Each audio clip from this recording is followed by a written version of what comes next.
What's up, football fans? I'm Emery Hunt, the czar of the playbook, and don't forget to check out and grab your copy of our two latest book releases, Football: A Love Story and What Did Football Teach Me? Visit our website at footballgameplan.com/books and get your copies today.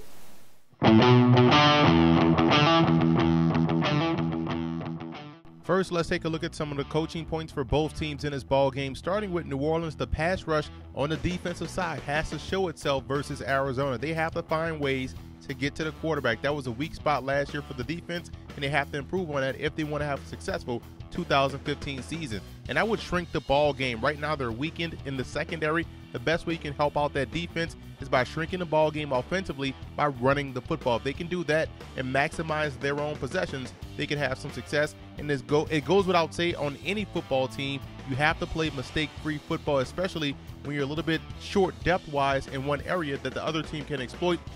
Mistake-free football can help the Saints ultimately win this game.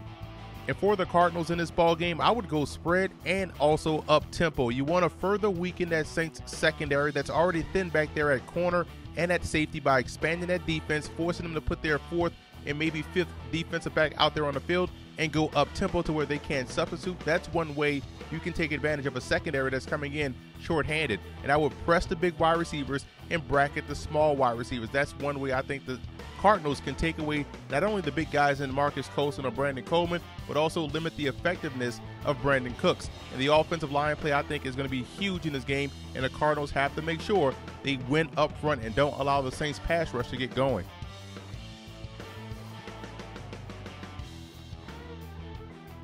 The biggest X factor in this game for the Saints is their secondary. It's an obvious one. They're going to be without Keenan Lewis. They're going to be without Jarius Byrd. They have to play well versus a very talented passing offense of Arizona.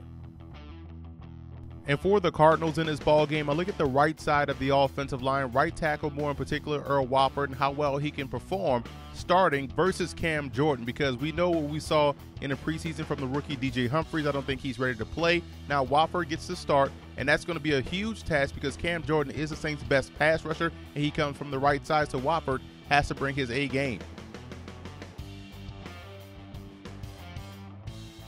I like the Cardinals in this ballgame. I think by sheer formation and personnel groupings, they can cause a lot of problems for the Saints secondary. I think you're going to see a lot of 3 and 4 wide receiver sets, so the passing game will have some success versus New Orleans. And I think they'll find creative ways to utilize their tight ends to help them get the ground game going with Andre Ellington. So I see the Cardinals starting off the season 1-0.